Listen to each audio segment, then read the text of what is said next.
Hello everybody, welcome back to my book vlog. Today we are discussing a blockbuster sensation. Today we are discussing Frankenstein in Baghdad by Ahmed Saadawi. Now this book you have probably seen in a lot of places. It won the International Prize for Arabic Fiction last year and it was shortlisted for this year's Man Booker International. And of course, because of its theme, or what you think its theme, Frankenstein, obviously got a lot of interest in Western circles as well as people who read Arabic literature. Hence why it's been translated into English and you can find it at bookstores everywhere. So I was extremely excited to read this for two reasons. One, the hype and expectation, and two, because Mary Shelley's Frankenstein happens to be probably my favourite book ever.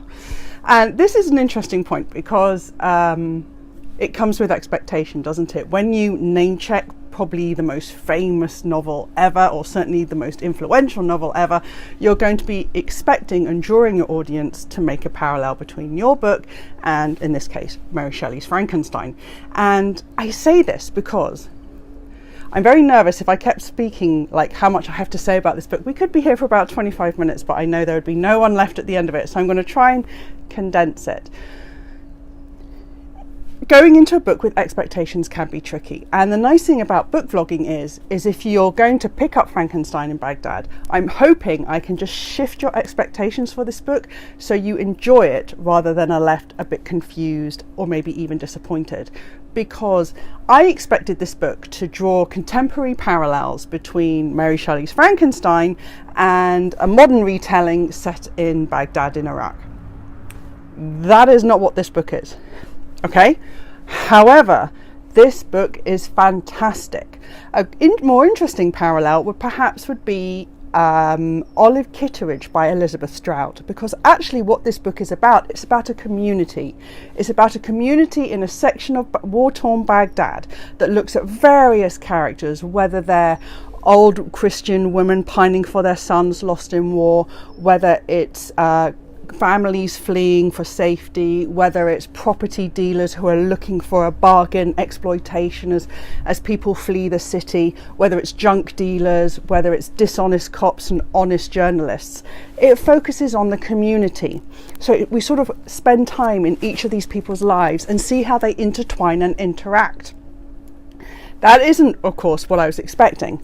However, there is a Frankenstein in this book. So this book is set in maybe Baghdad a few years ago, and it follows these various fictional characters through their lives in a short period of time as they look to either exploit or react to the chaos, the war, and the vacuum of power that has been created in Baghdad. One of these guys is a junk dealer, Hadi, and Hadi collects dismembered limbs from dead bodies that have been shattered during suicide bombings or attacks.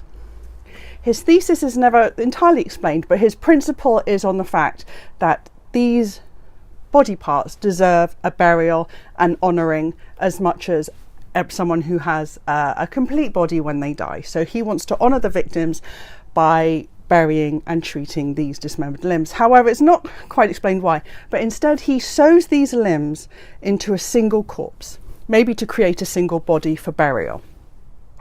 What happens is, during a suicide bombing, the spirit of someone who dies suddenly from the shock in a suicide bombing, one of the security guards, is too unsettled to go or ascend into heaven, and instead finds this corpse in Hadi, the junk dealer's front room. And the spirit enters this body and animates it. And this creature becomes animated and life, and it becomes the Frankenstein's creation, the parallel that we're drawing with Mary Shelley's Frankenstein.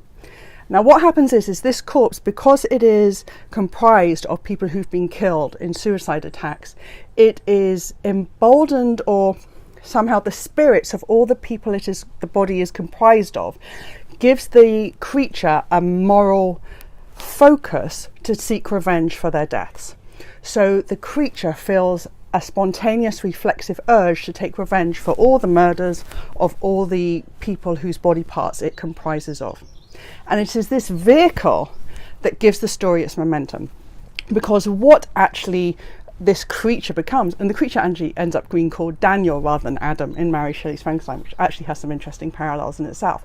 But this Daniel, rather than becoming the focus of the novel, is actually a physical embodiment of all the themes in the novel, which is the pursuit of justice, which is what happens in the vacuum of power when we look for kings, when we look for chaos, when we look for people to solve our problems, when we look for a champion who's going to take revenge for us, and what that means for us as society. And so even though the character Daniel itself and his father, Hadi, isn't the real focus of this book that you'd get in Mary Shelley's Frankenstein, because actually it's the broader community, he is the embodiment of all the themes that we're going to discuss, which is criminality, which is who is innocent, who is guilty in war, and who are we to decide. And it is these themes that make Frankenstein in Baghdad fantastic. If this sounds intimidating at all, it isn't. This is a superbly written and fantastically translated novel. Ahmed Saadawi has created wonderful, fully fleshed out characters that are real, believable, complex, nuanced. Even the women characters, who are largely sidelined, seem to, even though initially they might fall into stereotypes, actually seem to be more clued up and more realistic than perhaps they're giving away, or have strategies for survival that are slightly different. But this is necessarily a focus on the male characters and the tussle for power and battling with responsibility. This book is fantastic. I just flew through it, and it is written beautifully. And I'll just read a quick, I'm still here. I'll just read a quick phrase, because there is a couple of phrasings that have already become really popular and almost iconic from this book that really give away its themes. And I'll read a key one for you now. It is, honestly, I folded the book over. Here we go. Okay.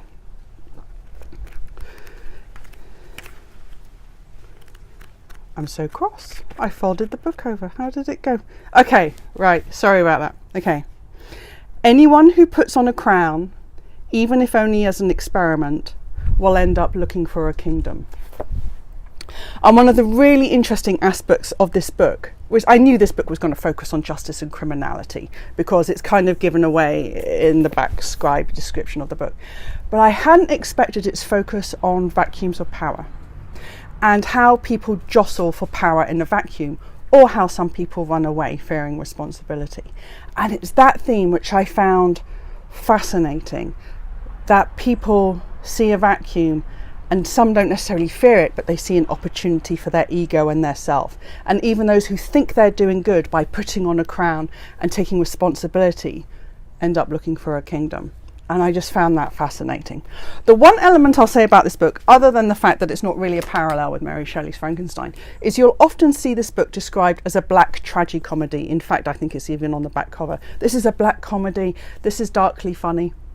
If you've read this book and you can find anything funny in this, can you let me know in the comments section? Because there's not a single bit of this book that is funny. I'm not saying that it's traumatic. It's a fast-paced drama.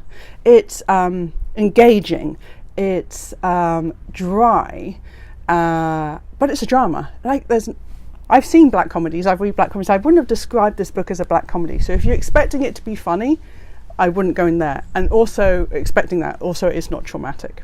But of course there are explosions and deaths and dismembering people's bodies, but it's not gruesome. I love this book. But then, like I said, the nice thing about book vlogging is hopefully I can just tweak or manage your expectations if you're planning to read this for yourself, because this is fantastic. But perhaps it's put itself into a little bit of corner by getting Frankenstein in the title. Of course it's going to draw in readers, and of course the creature is a key person and a key theme, a key subplot, but there are passages in the book where it's not even relevant. Nevertheless, read and enjoy Frankenstein in Baghdad by Ahmed Saadawi.